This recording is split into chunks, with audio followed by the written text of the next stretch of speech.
لوگوں کا مفت میں کام کر دیا.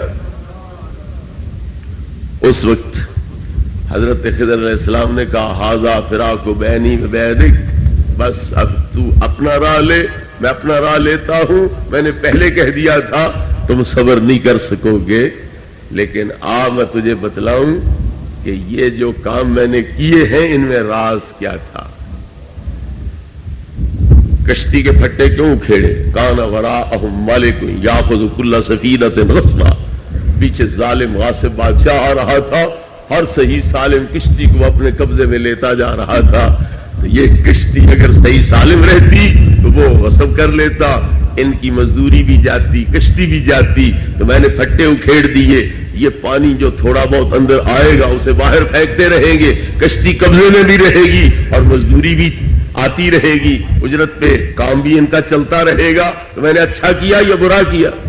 یہ تو اچھا کیا. میں نے ان کی نیکی کا بدلہ نیکی کے ساتھ دیا یا برائی کے ساتھ؟ جی یہ تو نیکی کے ساتھ بدلہ دیا. تو حضرت موسیٰ علیہ السلام کو تو نظر کوئی نہیں آ رہا تھا کہ بادشاہ آ رہا ہے، وہ سالم کشتیاں غصب کر لے گا، جبراً اپنے قبضے میں کر لے گا. لیکن حضرت خضر کے علم میں آیا تو یہ غیب کا علم ہوا یا کوئی نہ ہوا. یہ بچہ جس کو میں نے مارا یہ بڑا ہو کے بننا تھا کافر. آپ کافر بنتا تو خیر تھی، اس نے ماں باپ کو بھی کافر کر دینا تھا، اور اللہ تعالیٰ کو منظور تھا کہ وہ کافر نہ بنے، اس لیے اللہ نے چاہا کہ اس کو مار دیا جائے تاکہ ماں باپ کو کافر نہ کرے اور انہیں ہم اس کے بدلے میں اور اچھا بیٹا دے دیں گے. تو بڑا ہو کے کافر بنے گا، ماں باپ کو کافر بنائے گا. یہ غیب کی بات ہے کہ نہیں؟ حضرت خضر کو یہ غیب معلوم ہو گیا کہ کوئی نہیں. تیسری بات، جو دیوار میں نے ٹھیک کی ہے، میں نے شہر والوں کی خاطر نہیں کی کہ ان پر گر نہ جائے، ان کے مکان خراب نہ ہو جائے، نہیں. کانا تحتہ کنز لہما اما الجدار فکان لغلامین یتیمین، یہ دو یتیم بچوں کی دیوار تھی، ان کے نیچے ان کا خزانہ تھا. یہ گر جاتی خزانہ ظاہر ہو جاتا، شہر والے لوٹ لیتے، اور ان کا باپ اوپر 7ویں پشت میں وہ بڑا نیک تھا، اللہ کو اس کی نیکی کی وجہ سے اس کی اولاد کے ساتھ بھی پیار تھا. اللہ کو منظور یہ تھا دیوار فی الحال ٹھیک رہے، ان کے بالغ ہونے تک قائم رہے، تاکہ بالغ ہونے کے بعد جا کر گرے اور وہ خزانہ ظاہر ہو اور وہ آپ سنبھالے، لوگ ان کا خزانہ نہ لوٹ کے لے جائیں.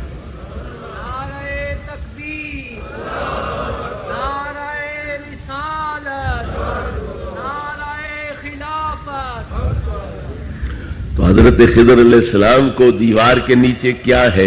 اتنی بڑی دیوار، اس کے نیچے خزانہ ہے، اس کا پتہ چل گیا. یہ غیب کی بات ہے کہ نہیں؟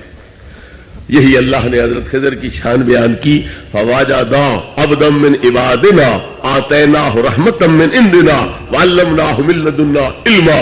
انہوں نے اس جزیرے کے اندر ہمارے ایک ایسے بندے کو پایا جسے ہم نے رحمت بھی عطا کی تھی اور علم لدنی بھی عطا کیا تھا.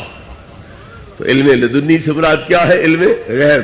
تو پتا چلا اللہ رب العزت پیغمبران کرام کو غیب عطا کرتا ہے. پیغمبر وہی ہو سکتا ہے جسے غیب کا علم ہو. ہاں بعض کو زیادہ ہوگا، بعض کو تھوڑا ہوگا، لیکن غیب جانے بغیر کوئی پیغمبر ہو ہی نہیں سکتا، کیونکہ وہ آتا ہی اس لیے ہے کہ امت کو غیب کی خبریں دے اور جو چیزیں ان کی نظروں سے اوجھل ہے ان سے انہیں آگاہ کرے. اس لیے ہر پیغمبر میں علم غیب ہونا ضروری. حضرات محترم، اللہ تبارک و تعالی نے بے شک حصر کیا ہے، لا یعلم من فی السماوات والارض الغیب الا اللہ. غیب کو صرف اللہ جانتا ہے.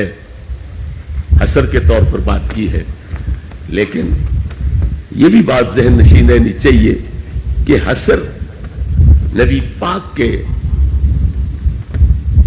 علم کی نفی نہیں کرتا.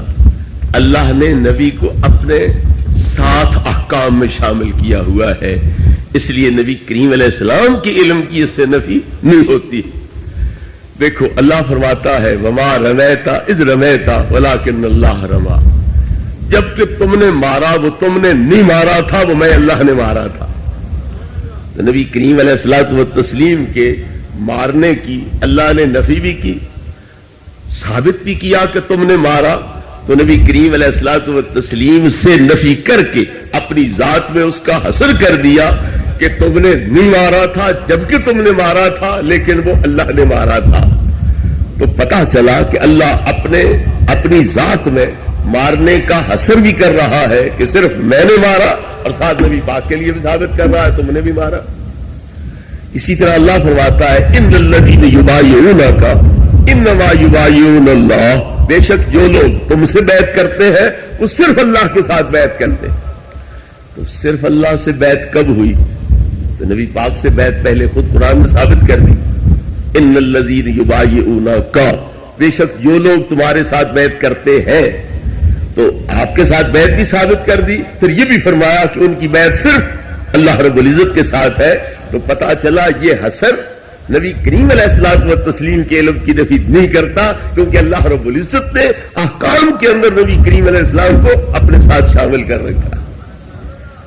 ایک اور واضح سی مثال قرآن سے عرض کروں. اللہ متشابہات کے بارے میں فرماتا ہے وما یعلم تاویلہ الا اللہ. قرآن کی آیتیں دو قسم کی ہیں، محکمات بھی متشابہات بھی. محکمات نماز پڑھو، زکوٰۃ دو، تم پہ روزے لازم کیے گئے ہیں، حج کرو اللہ کی خاطر، اس طرح کی واضح آیتیں جو ہے یہ محکمات ہو گئی. متشابہات ہے الف لام میم، الف لام را، قاف یا عین صاد، حامیم عین سین قاف، یہ مقطعات حروف، یہ بھی متشابہات ہے. اور الرحمن والعرش استویٰ ہو گیا، یداہ مبسوطتان ہو گیا، اس طرح کی آیتیں یہ متشابہات کہلاتی ہیں. اب متشابہات کے بارے میں اللہ فرماتا ہے وما یعلم تاویلہ الا اللہ. متشابہات کا حقیقی معنی صرف اللہ جانتا ہے. متشابہات کا حقیقی معنی صرف اللہ جانتا ہے. تو اگر قرآن کی متشابہ آیتوں کا معنی نبی کریم علیہ السلام کو نہ آتا ہو تو پھر قرآن کی وہ آیتیں نبی پاک پر نازل کرنا ٹھیک ہو سکتا ہے؟ اللہ اپنے نبی پر وہ کتاب بھیجے کہ نبی کو اس کا پتہ ہی کوئی نہ ہو، تو یہ اللہ رب العزت کی حکمت کے خلاف ہے. اللہ رب العزت کی ذات پر اعتراض بن جائے گا. ایک بندے کو پتہ ہے میرا باپ اردو پڑھ سکتا ہے، انگریزی نہیں پڑھ سکتا، تو انگریزی میں باپ کی طرف خط لکھ دے تو اس کی حماقت سمجھی جائے گی کہ نہیں؟ تو جو اردو لکھ سکتا ہے اور تیرا باپ صرف اردو جانتا ہے، وہ انگریزی خط کیوں بھیج رہا ہے؟ اپنے باپ کو کیوں مجبور کر رہا ہے؟ وہ لوگوں کے پاس جائے، دھکے کھائے، ان سے پڑھوائے، ان کو کہے اس کا مطلب تم مجھے بیان کرو، سمجھاؤ. تو یہ حماقت ہے. تو اگر ان آیتوں کا معنی نبی پاک کو نہ آتا ہو تو اللہ رب العزت کا نازل کرنا وہ نبی پاک پر یہ خلاف حکمت ہے. یہ اللہ رب العزت کے علم کے خلاف ہے، اس کی حکمت کے خلاف ہے، اور اس کی جو شان والا ہے اس کے خلاف ہے کہ جو چیز اس کا پیغمبر بھی نہ جانے وہ آیتیں پیغمبر پہ نازل کر دے. تو وہ جو ہے کوئی نہ تکلیف تو نہیں ہو رہی. نبی پاک فرماتے ہیں اگر تمہیں میری کتاب پر اعتراض ہے تو پھر اس جیسی کتاب بنا کے لے آؤ. پھر رعایت دے دی، چلو ساری نہیں 10 صورتیں اس جیسی بنا کے لے آؤ. چلو 10 صورتیں نہیں، ایک صورت چھوٹی سی بنا کے لے آؤ. اگر وہ پوچھ لیتے حضور تمہیں جو اتنا مان ہے، ناز ہے، میری کتاب لاجواب ہے، ذرا اس کا معنی تو بتلاؤ. الف لام میم کا کیا ہے؟ الف لام را کا معنی کیا ہے؟ کاف ہا یا عین صاد کا معنی کیا ہے؟ ہا میم عین سین قاف کا معنی کیا ہے؟ تو آپ کیا کہتے ہیں؟ معنی تو مجھے کوئی نہیں آتا پر کتاب میری لاجواب ہے. یہ جواب ٹھیک ہوگا؟ اس جواب سے مخالف مطمئن ہو جائیں گے. وہ کہیں گے جس کا معنی تمہیں آتا ہی نہیں وہ کتاب ہی بیکار ہے، تم اس کے مقابلے کے لیے ہمیں چیلنج کیسے کر سکتے؟ لہذا یہ عقلاً باطل ہے اور نقلاً بھی باطل ہے کہ نبی کریم علیہ السلام متشابہ آیتوں سے بے خبر ہوں.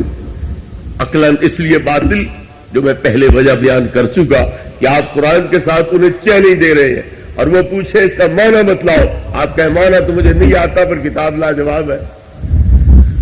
پھر اللہ نازل کرے نبی پاک پر کہ تم لوگوں کو سمجھاؤ اور پتہ نبی کو خود کوئی نہ ہو، تو لوگوں کو کیا سمجھائے کریں گے؟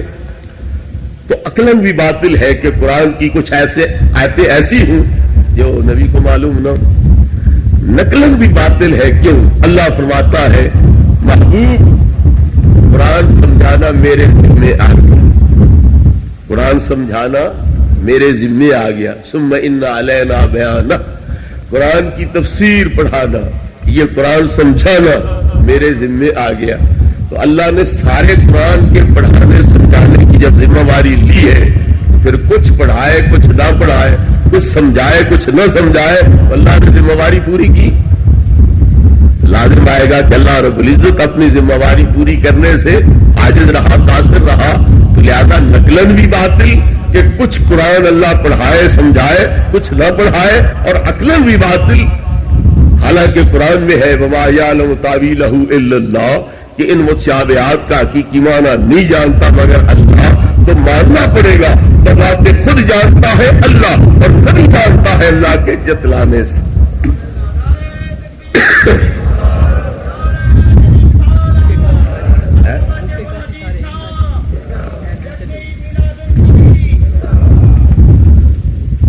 لہذا ان آیات کریمہ سے یہ بات واضح ہوگی کہ ہر پیغمبر کو اس کی شان کے لائق علم دیا جاتا رہا، اور نبی کریم علیہ الصلوۃ والتسلیم کو تمام پیغمبران کرام کی نسبت زیادہ علم عطا کیا گیا، کیونکہ آپ ایمان میں یقین میں سب سے کامل ترین ہے، اس لیے اللہ رب العزت نے اپنے آیات قدرت اور دلائل فطرت جو ہے وہ زیادہ سے زیادہ نبی کریم علیہ السلام کروں گا۔ نبی کریم علیہ الصلوۃ والتسلیم نے ارشاد فرمایا کہ قیامت تک پیدا ہونے والی امت مجھ پہ پیش کر دی گئی، اور مجھے جتلا دیا گیا ان میں سے کون ایمان لائے گا کون کفر کرے گا۔ فلما سمع ذلك المنافقون قالوا استهزاء، جب منافقوں نے نبی پاک کا یہ اعلان سنا تو مذاق اڑاتے ہوئے کہا کہ یزعم محمد انہ یعلم ممن لم یخلق بعد، دعویٰ یہ ہے کہ جو ابھی تک پیدا بھی نہیں ہوئے میں انہیں بھی جانتا ہوں، اور نحن معه وما یعلمون، ہم پاس رہتے ہیں ہمارا پتہ ہی کوئی۔ یہ منافقوں نے مذاق اڑایا۔ نبی کریم علیہ الصلوۃ والتسلیم منبر پہ تشریف لائے، بڑے جلال کے ساتھ فرمایا ما بال اقوام طعنوا فی علمی، جن لوگوں نے میرے علم پر اعتراض کیا ہے ان کا کیا حال ہوگا۔ پوچھنا مقصود نہیں کیا حال ہوگا، بتلانا مقصود ہے بڑا ہی برا حال ہوگا ان کا، وہ دیکھنے کے قابل ہی نہ رہیں گے۔ یہ فرمایا، پھر قسم اٹھا کے مسجد میں منبر پہ بیٹھ کے قسم اٹھا کے فرمایا واللہ لا تسألونی عن شیء فیما بینکم وبین الساعة الا انبأتکم بہ، خدا کی قسم اب سے لے کر قیامت تک جو چاہو پوچھو یہی بیٹھے بتلاتا ہوں۔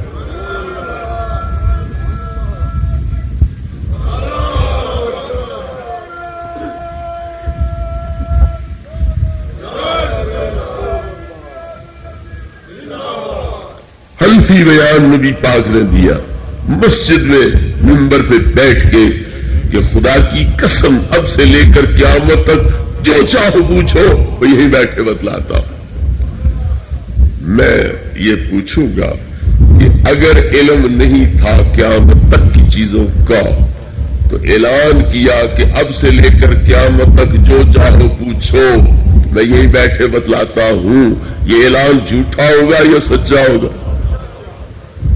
ہے سچا، ہمارا ایمان ہے، لیکن پتہ کوئی نہ ہو قیامت تک کی چیزوں کا، ویسے اعلان ہو تو پھر جھوٹا ہوگا کہ نہیں؟ تو اگر اعلان ہے سچا تو پھر نبی پاک کے علم پر اعتراض چھوڑ دو، تنقیدیں چھوڑ دو، مانو کہ قیامت تک کی، قیامت سمیت ہر چیز نبی کریم علیہ السلام جانتے ہیں، اور اگر اعلان ہے جھوٹا پھر اس نبی کا کلمہ چھوڑ دو جو مسجد میں داخل ہو کے قسم اٹھا کے جھوٹ بولے، پھر اس نبی کا کلمہ پڑھنے کا کیا جواب ہوگا؟ شرم کی بات ہے، نبی کو مسجد میں بھی داخل کر لو، نبی سے قسم بھی اٹھوا لو، اور بات نبی کی پھر میں نہ مانو تو پھر کلمہ کس منہ سے پڑھتے ہو تم؟ اگر اعلان سچا ہے تو پھر نبی پاک کے علم کے بارے میں چونچرا چھوڑو، بحث تمیز چھوڑو، شکوک شبہات پیدا کرنا چھوڑو، اور اگر اعلان سچا نہیں مانتے پھر اس نبی کا کلمہ چھوڑو جو مسجد میں بھی داخل ہوں، قسم بھی اٹھائے اور نعوذ باللہ تم انہیں سچا بھی نہ مانو، پھر ان کا کلمہ پڑھنے کا کوئی جواز نہیں ہو سکتا۔ دوسری پڑھ لو۔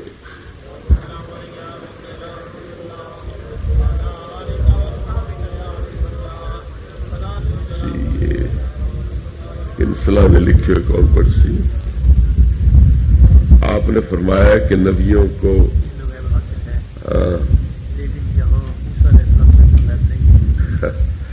وہ بات میں بار بار کہہ چکا، مگر اللہ عقل نہ دے تو اس کا علاج کیا ہوا؟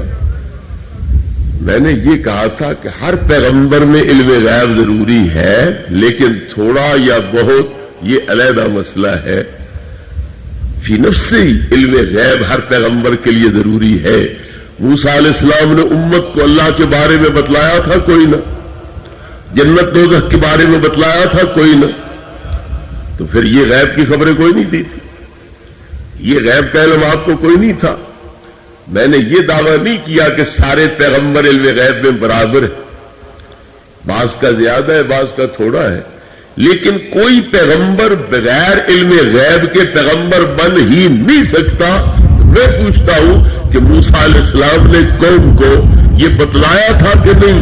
ایمان لاؤ گے تو جنت ملے گی، کفر کرو گے تو دوزخ میں جاؤ گے، یہ غیب کی خبر تھی کہ کوئی نہ؟ جنت ہے، دوزخ ہے، اللہ کی ذات ہے، اس کی صفات ہے، علم ہے، سمع ہے، بصر ہے، ارادہ ہے، قدرت ہے، کلام ہے، تخلیق ہے، جنت میں حورے ہیں، غلمان ہیں، فرشتے ہیں، قیامت آئے گی، یہ ساری غیب کی خبریں موسیٰ علیہ السلام نے دی تھی یا نہیں دی تھی؟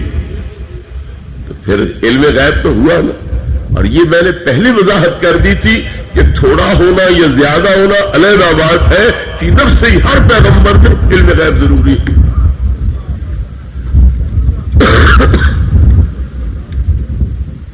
اگر حضور اکرم صلی اللہ علیہ وسلم کو علم غیب ہوتا اور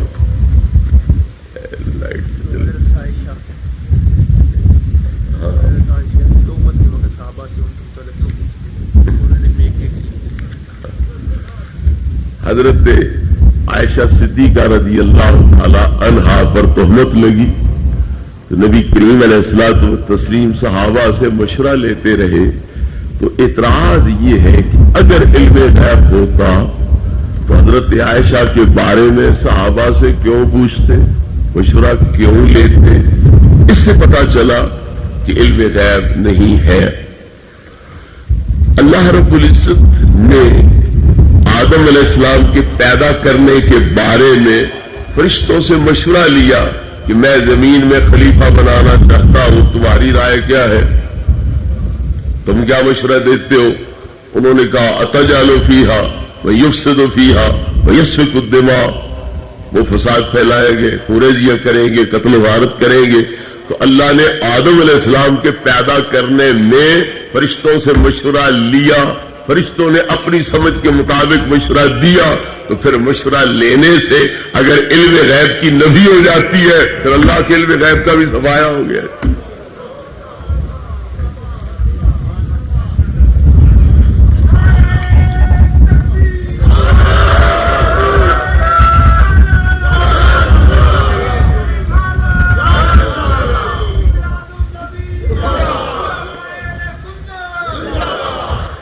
مشورہ لینے سے یہ کیسے لازم آتا ہے کہ علم کوئی نہیں؟ اسی لیے فرشتوں کے اس دعوے کے جواب میں اللہ نے کیا فرمایا؟ انی اعلم ما لا تعلمون، جہاں میری نظر الوہیت کام کرتی ہے تمہاری نظر وہاں کام نہیں کرتی ہے۔ تو لہذا مشورہ لینا اور بات ہے، علم ہونا یہ اور بات ہے۔ نبی کریم علیہ السلام نے مشورہ لیا تو صحابہ نے مشورہ دیا، لیکن صحابہ نے حضرت عائشہ کی برات اٹل طریقے پر بیان کی یا نہیں کی؟ انہوں نے حتمی انداز میں حضرت عائشہ کی برات بیان کی۔ حضرت عمر رضی اللہ عنہ سے آپ نے پوچھا تمہاری رائے کیا ہے عائشہ کے بارے میں؟ انہوں نے عرض کیا حضور میں نے آپ کے کرتے پر مکھی بیٹھتے کبھی نہیں دیکھی۔ کیوں؟ مکھی گندی جگہ پر بیٹھ جاتی ہے، اللہ کو یہ منظور نہیں۔ اس کے پاؤں کے ساتھ جو معمولی سی پلیتی لگی ہوتی ہے وہ بھی تمہارے کرتے کے اوپر لگے، اللہ اس لیے مکھی کو تمہارے کرتے پر نہیں بیٹھنے دیتا۔ تو جو خدا مکھی کے پاؤں کے ساتھ لگنے والی معمولی پلیتی سے تمہارے کرتے کو محفوظ رکھتا ہے، وہ تمہارے حرم کو اس قسم کی پلیتی سے کیوں نہیں محفوظ رکھے گا؟ حضرت عمر رضی اللہ عنہ نے دلیل کہیں باہر سے دی یا نبی پاک کی ذات سے لی کہ تمہارے کرتے پر اللہ مکھی نہیں بیٹھنے دیتا؟ کیوں؟ اس کے پاؤں گندی جگہ پر بھی پڑتے، تو مکھی کے پاؤں کے ساتھ پلیتی لگ سکتی ہے، اللہ کو یہ گوارا نہیں کہ اس کے پاؤں کے ساتھ لگنے والی معمولی پلیتی کو تمہارے کرتے کے قریب آنے دے۔ تو جو خدا تمہارے کرتے کو مکھی کے پاؤں کے ساتھ لگنے والی معمولی پلیتی سے بھی محفوظ رکھتا ہے، وہ تمہارے حرم پاک کو محفوظ کیوں نہیں رکھے گا؟ حضرت عمر کو یہ دلیل کہاں سے ملی؟ خود نبی پاک کی ذات سے۔ حضرت عمر کو پتا چل گیا مکھی نہیں بیٹھتی، نبی پاک کو پتا کوئی نہیں چلا تھا کہ مکھی نہیں بیٹھتی، کیوں نہیں بیٹھتی؟ یہ حکمت نبی پاک کو سمجھ کوئی نہیں آئی تھی۔ حضرت عمر میں عقل زیادہ تھی، نبی پاک میں تھوڑی تھی۔ حضرت عثمان رضی اللہ تعالیٰ عنہ نے عرض کیا، حضور میں نے آپ کا سایہ زمین پر پڑتے نہیں دیکھا۔ کیوں؟ وہ گندی جگہ پر بھی پڑ سکتا ہے، اس لیے اللہ نے تمہارا سایہ اٹھا دیا۔ تو جو خدا تمہارے سائے کی اتنی حفاظت کرتا ہے کہ گندی جگہ پہ نہیں پڑنے دیتا، وہ تمہارے حرم پاک کی عزت کی حفاظت کیوں نہیں کرے گا؟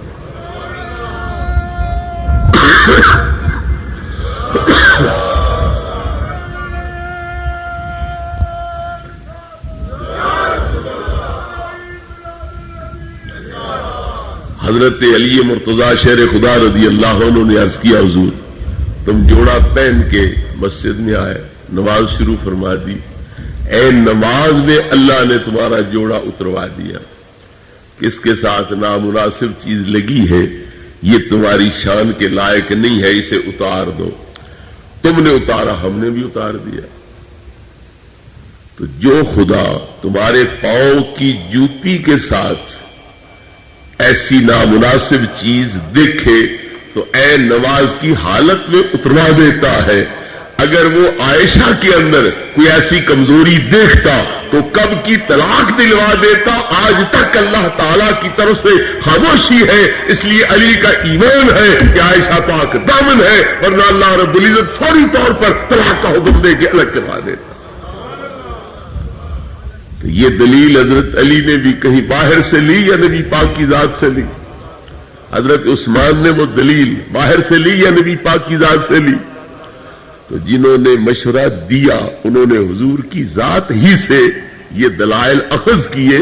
تو جو نبی پاک کی ذات میں دیکھ کے وہ دلائل حضرت عائشہ کی برات کے سمجھ سکتے تھے، وہ دلائل نبی پاک کے علم میں نہیں آ سکتے تھے۔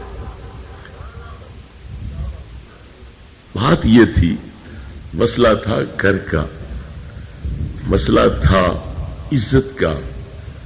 اگر نبی کریم علیہ السلام فوراً اپنے علم کے مطابق برات بیان کر دیتے، منافق کہتے جی ہاں اب تو گھر کا معاملہ تھا نا، فٹافٹ براتیں بیان کر دیں۔ اس لیے نبی کریم علیہ السلام چاہتے تھے کہ میں لوگوں کو بھی اعتماد میں لے لوں، ان کی رائے بھی معلوم کر لوں کہ وہ کیا کہتے ہیں۔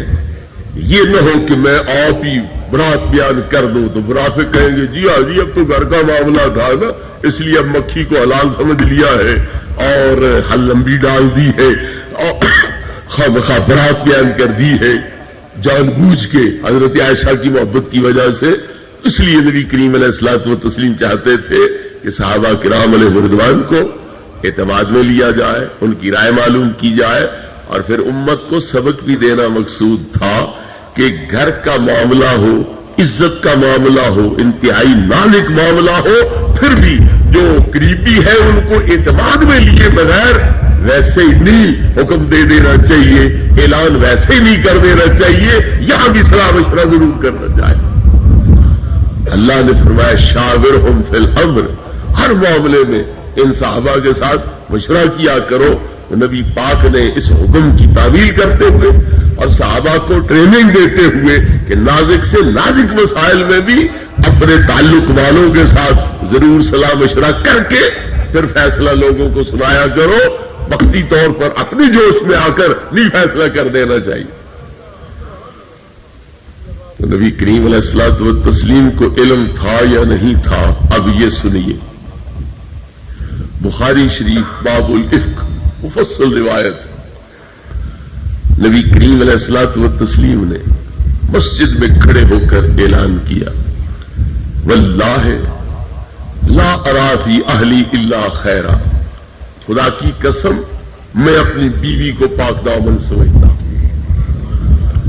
اور ساتھ یہ بھی فرمایا میں یا زیرونی فی راجل بالغنی اذاہ فی اہلی. میں اس بندے کو قتل کر دوں جس نے مجھے میرے گھر والوں کی وجہ سے تکلیف پہنچائی ہے تو کون ہے جس معاملے میں میرا ساتھ دے گا؟ اگر نبی کریم علیہ السلام کو یقین نہیں براءت کا، حضرت عائشہ کی پاک دامنی کا یقین نہیں، اس بندے کو قتل کرنے کا ارادہ کیوں آپ کرتے ہیں؟ اور فرماتے ہیں کہ میں اگر اس بندے کو قتل کروں تو کون میرا اس بارے میں ساتھ دے گا؟ حضرت اسید ابن حضیر اٹھے، حضرت سعد ابن معاذ اٹھے، یا رسول اللہ ہم آپ کے ساتھ ہیں، ہماری برادری کا اشارہ کرو، ہم آپ قتل کرتے ہیں، اور ہمارے دوسرے بھائی جو ہے ان میں سے ہے، تو پھر جو آپ حکم کرو گے میں اس کی تعمیل کروں گا اور اس کو کیفر کردار تک پہنچاؤں گا. تو نبی کریم علیہ السلام کو اگر علم نہیں حضرت عائشہ کی برات کا تو تہمت لگانے والوں کو اور اس معاملے کو اچھالنے والوں کے خلاف قتل تک کا نبی پاک ارادہ کیوں کر چکے؟ اس سے پتا چلا کہ تسلی ہے کہ عائشہ پاک دامن ہے. اعلان پہلے کیا، آیتیں بعد میں اتری ہے. یہ اعلان پہلے نبی کریم علیہ السلام نے کر دیا. ایک دلیل اور اس ضمن میں پیش کرتا ہوں. وہ مسلمان جو چپ رہے اللہ نے ان کو شرمایا. لولا اذ سمعتموہ قلتم ما یکون لنا ان نتکلم بہذا. اے مومنو تمہیں شرم نہیں آئی جب تم نے یہ بات سنی تھی حضرت عائشہ پر تہمت والی، تو تم نے کیوں نہیں کہا یہ افک مبین ہے، یہ بہتان عظیم ہے، ہم اس بات کو زبان پہ نہیں لا سکتے؟ مومنوں کو شرم دلائی گئی. لولا ماضی کے بارے میں وارد ہو تو یہ کلمات تندید میں سے ہے، شرم دلانے کے لیے، ندامت پشیمانی دلانے کے لیے کہ تمہیں شرم نہیں آئی؟ تم نے فوراً کیوں نہیں کہا یہ جھوٹ ہے، بہتان ہے، یہ بکواس ہے، بے بنیاد تہمت ہے؟ کیوں نہیں کہا؟ تو جب مسئلہ غیب کا ہو اور پتہ نبیوں کے نبی کو بھی نہ ہو تو صحابہ کو شرم دلانے کا کیا مطلب؟ میری غرض سمجھ آئی کوئی نہیں؟ اللہ شرما رہا ہے، پشیمان کر رہا ہے ان لوگوں کو، ندامت دلا رہا ہے ان لوگوں کو، اور تمہیں شرم نہیں آئی؟ تم چپ کیوں رہے؟ حضرت عائشہ کی برات کیوں نہیں بیان کی؟ اسے جھوٹ کیوں نہیں قرار دیا؟ بہتان کیوں نہیں قرار دیا؟ عرض کر سکتے تھے خدایا مسئلہ غیب کا تھا، پتا تیرے نبی کو بھی کوئی نہیں تھا، ہم کیسے برات بیان کرتے؟ پتا چلا کہ یہ غیب کی بات نہ تھی، حضرت عائشہ کی برات دوپہر کے سورج کی طرح واضح تھی. کسی عام مومن پر بھی یہ بات مخفی نہیں رہ سکتی تھی. جب عام مومن پہ مخفی نہیں رہ سکتی تھی، نبیوں کے نبی پر مخفی کیسے رہ سکتی؟ امام راضی علیہ رحمت نے یہی سوال اٹھایا جو یہ آج سوال کرتے ہیں نا، 700-800 سال پہلے امام راضی نے اس کا جواب دیا، مگر سوال انہیں یاد رہ گیا، جواب یاد کوئی نہیں رہا. نیت جو بد ہے، نیت ٹھیک ہوتی، عظمت نبی کی دل دماغ میں ہوتی تو پھر جواب بھی یاد رہتا. امام راضی فرماتے ہیں کہ اگر صحابہ کو اللہ شرم دلا رہا ہے تو اس کا مطلب یہ ہوا کہ کوئی صحابی بے خبر نہیں تھا کہ عائشہ پاک دامن، اور جب صحابی باخبر تھے کہ عائشہ پاک دامن ہے تو یقیناً نبی پاک کو بھی باخبر ہونا چاہیے کہ عائشہ پاک دامن ہے. تو اگر جانتے تھے کہ عائشہ پاک دامن ہے پھر پریشان کیوں ہوتے تھے؟ اگر نبی پاک کو پتا تھا کہ عائشہ پاک دامن ہے پھر پریشان کیوں ہوتے تھے؟ تو پریشانی سے پتا چلا کہ نبی پاک کو علم نہیں تھا. وہ فرماتے ہیں کہ نہیں، پریشانی سے یہ پتا نہیں چلتا کہ نبی پاک کو علم نہیں تھا. کیوں؟ کافر کہتے تھے یہ جادوگر ہے، یہ مجنون ہے، یہ شاعر ہے، یہ کاہن ہے، شابیر عملی ہے. حالانکہ آپ کو تسلی ہے کہ یہ میرے اندر نہیں ہے، لیکن آپ ان کی باتیں سن کے پریشان ہو جاتے تھے. اور قرآن کہتا ہے وَلَقَدْ نَعْلَمُ أَنَّكَ يَضِيقُ صَدْرُكَ بِمَا يَقُولُونَ، ہم جانتے ہیں کہ ان کی باتوں سے تمہیں تکلیف ہوتی ہے، تم پریشان ہوتے ہو. تو پتا چلا کہ پریشانی لا علمی کی دلیل نہیں ہے. تو جب صحابہ بے خبر نہیں ہے تو نبی پاک کی ذات کیسے بے خبر ہو سکتی ہے؟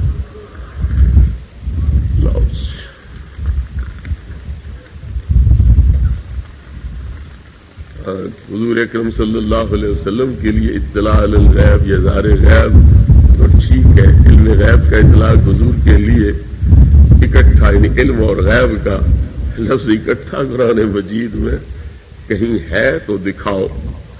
ادھر تم خود کہتے ہو کہ علم غیب آپ کو ہے، لیکن آپ کو عالم الغیب نہیں کہنا چاہیے. عجیب من گھڑت عقیدہ ہے. عالم الغیب کہنا پھر جائز ہونا چاہیے. اگر علم غیب ہو تو نبی کو عالم الغیب بھی کہنا چاہیے. چونکہ عالم الغیب نہیں کہہ سکتے لہذا ثابت ہوا کہ علم غیب بھی نہیں ہے.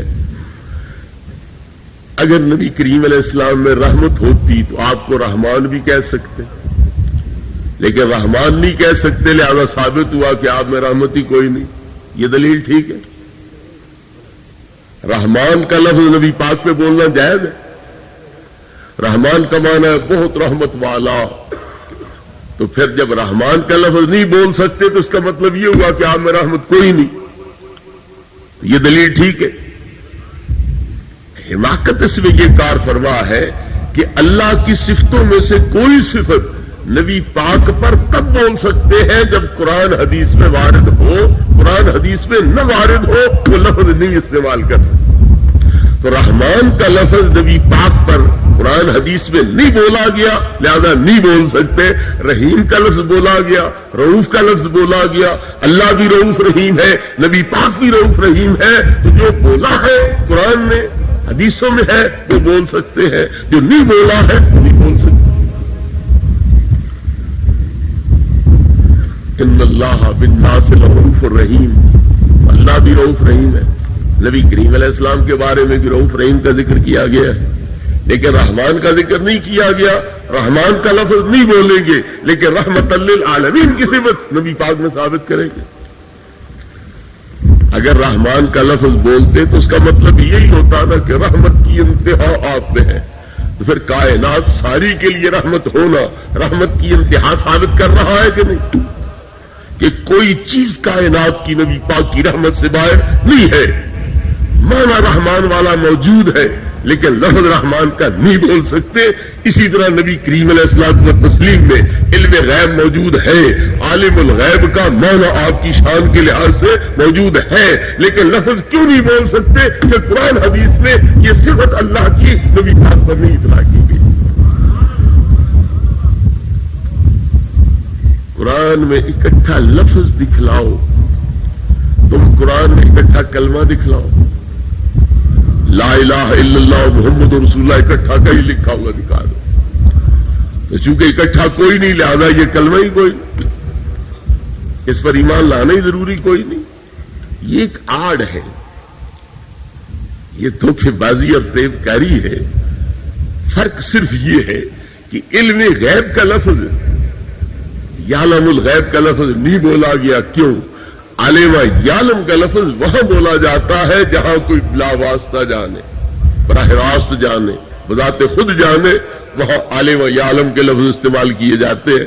اور پیغمبروں کو علم آتا ہے اللہ کی تعلیم سے، اللہ کی اطلاع سے، اللہ کی وحی سے، اللہ کے اظہار سے. اس لیے یہ لفظ استعمال کیے گئے تاکہ پتا چلے کہ ان کا علم بالواسطہ ہے، صرف اللہ کا علم بلا واسطہ. اللہ کسی کو تعلیم دے اور اسے علم نہ آئے تو پھر اللہ کی عاجزی ثابت ہوگی کہ کوئی نہیں؟ اللہ تعلیم دے کسی کو اور اسے علم کوئی نہ آئے تو پھر اللہ کی عاجزی لازم آ جائے گی کہ کوئی نہیں؟ اب اللہ فرماتا ہے علامہ کا ما لم تکن تعلم، جو کچھ بھی تم نہیں جانتے تھے میں نے اس کی تعلیم دے دی. تو اللہ دے تعلیم اور علم کوئی نہ آئے تو اللہ عاجز بنا کوئی نہ. آدم علیہ السلام ابھی پیدا ہوئے، کوئی بولی نہیں جانتے، کوئی لغت نہیں جانتے. اللہ رب العزت نے اللہ و آدم الاسماء کلھا، تمام تر اسماء حضرت آدم کو سکھلا دیے. علم آیا کہ کوئی نہ؟ پھر فرشتے جنات شیطان مقابلہ کر سکے؟ اللہ کی تعلیم سے فوری طور پر علم آ گیا کہ کوئی نہ؟ پتا چلا تعلیم دی جاتی ہے علم کے لیے، جب اللہ کی تعلیم ثابت ہو گئی تو پھر علم بھی ثابت ہو گئی. اگر ان میں کچھ علم ہے، کچھ پڑھے لکھے ہیں، میں اصطلاحی لفظ میں یوں کہوں گا تعلیم متاوع ہے اور علم متاوع ہے. تو جب معلم تکن تعلم کی تعلیم ثابت ہو گئی تو معلم تکن تعلم کا علم بھی ثابت ہوا، اور معلم تکن تعلم میں شریعت بھی ہے، غیب بھی ہے، تو علم غیب بھی قرآن کی نص سے ثابت ہو گیا. ایک عبارت النص ہوتی ہے، ایک اقتضاء النص ہوتی ہے. یہ اقتضاء النص ہے. علم الغیب علمت الغیب، یہ اقتضاء نص کے ساتھ ثابت اور واضح ہو گیا.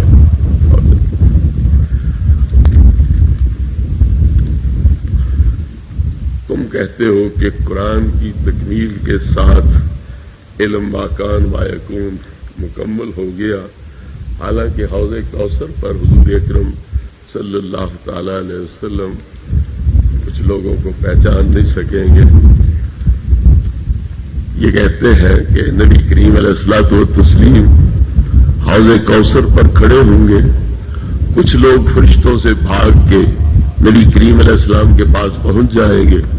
پیچھے سے فرشتوں نے کرز پکڑے ہوں گے، ہتھکڑیاں بیڑیاں پکڑی ہوں گی. وہ دوزخ کے فرشتے بھی پہنچ جائیں گے.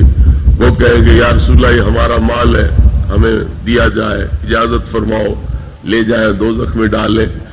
نبی صلی اللہ علیہ وسلم فرمائیں گے اسے آبی یہ کچھ میرے تعلق والے لگتے ہیں، کچھ جان پہچان والے لگتے ہیں، انہیں رہنے دو. وہ کہیں گے انک لا تدری ما احدثوا بعدک، یہ آپ کے بعد جو کچھ کرتے رہے ہیں پتہ نہیں ہے تمہیں. هل شعرت ما احدثوا بعدک، مسلم شریف میں ہے، تمہیں پتہ ہے انہوں نے تمہارے بعد کیا کیا ہے؟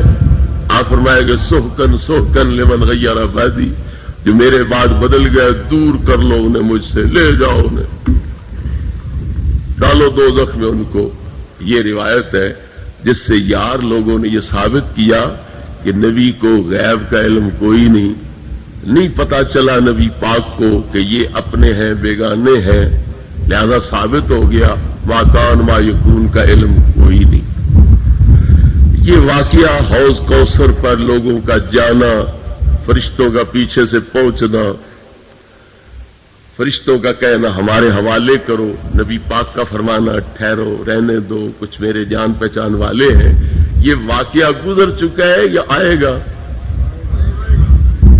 تو جب یہ واقعہ آنا ہے پیش اور قیامت کے دن آنا ہے تو اب یہ واقعہ اب سے 1400 سال پہلے نبی پاک نے بتلا دیا.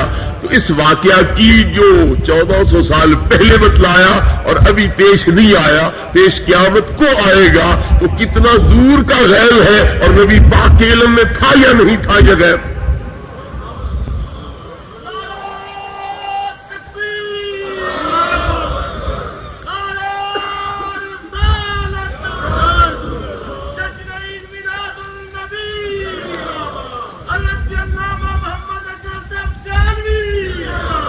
اب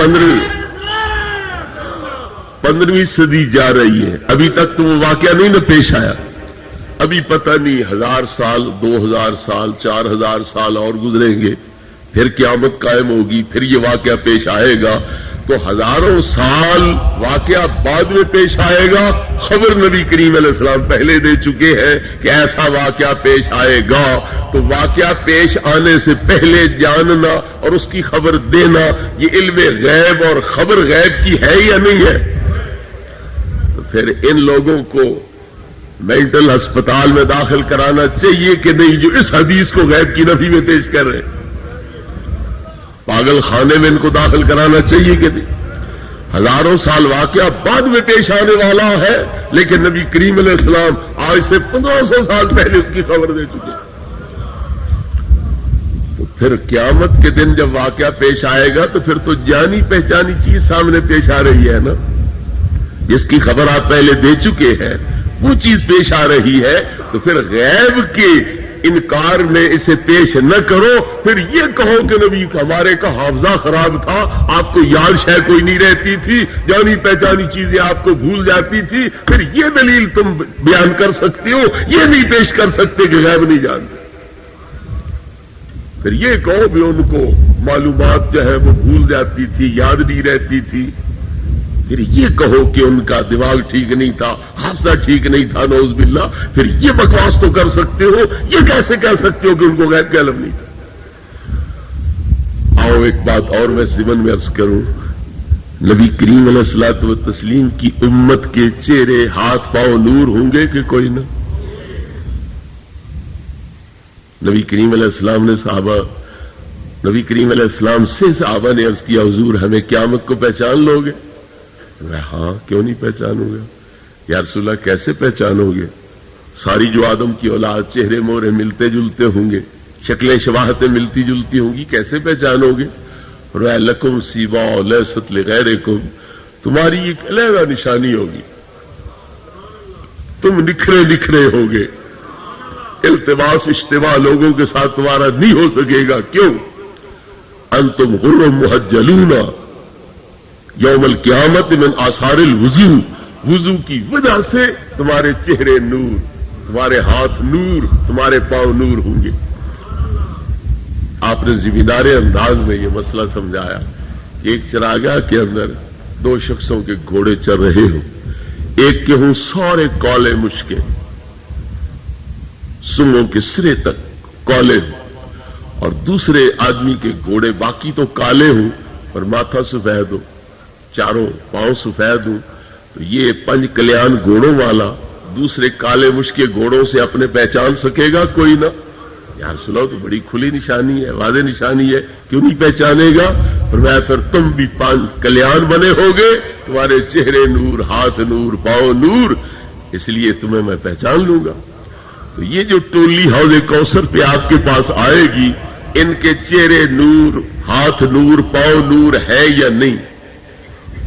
اگر نہیں تو پھر کہو نبی پاک تو آنکھوں سے بھی نہیں دیکھ سکتے تھے، پھر تو یوں بکواس کرنا چاہیے کہ نبی پاک تو آنکھوں سے بھی نہیں دیکھ سکتے تھے، نہ چہرے پہ نور، نہ ہاتھوں پہ نور، نہ پاؤں پہ نور، پھر بھی پتا کوئی نہیں چلا میری امت ہے یا نہیں ہے۔ پھر یہ کہو کہ نبی پاک کو آنکھوں سے بھی کچھ نہیں نظر آتا تھا، آنکھوں کے ذریعے جو محسوس نشانیاں تھیں وہ بھی دیکھ کے آپ نہیں پہچان سکتے تھے، پھر یہ دعویٰ کرنا چاہیے تم۔ اور اگر نور تھا چہرے پر، ہاتھوں پر، پاؤں پر، پھر آپ کا یہ کہنا میرے امتی ہے ٹھیک تھا یا غلط تھا؟ تو اگر ہے چہرے، ہاتھ، پاؤں سفید نورانی، پھر آپ کا فرمان ٹھیک ہے میرے ہے، اور اگر نہیں ہے تو پھر غیب کی نفی نہ کرو، پھر کہو انہیں نظر ہی کچھ نہیں آتا تھا۔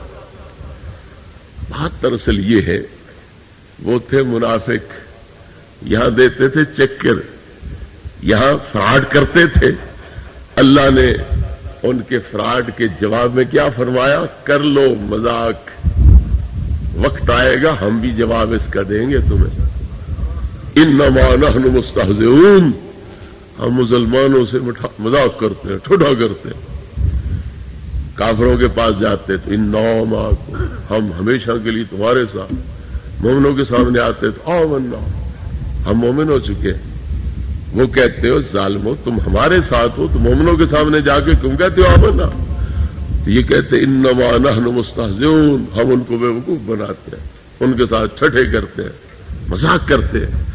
اللہ نے فرمایا اللہ یستہزئ بہم، وقت آئے گا کہ اللہ بھی اس مذاق کا جواب دے گا تمہیں۔ تو یہ اس مذاق کا جواب دیا جا رہا ہے۔ وہ کہتے تھے نشہد انک لرسول اللہ، ہم گواہی دیتے ہیں تم اللہ کے رسول ہو۔ نبی پاک بھی فرما دیں گے میرے ہیں۔ یہ دنیا میں کہتے تھے ہم تیرے ہیں، آپ قیامت کو وقتی طور پر کہہ دیں گے یہ میرے ہیں۔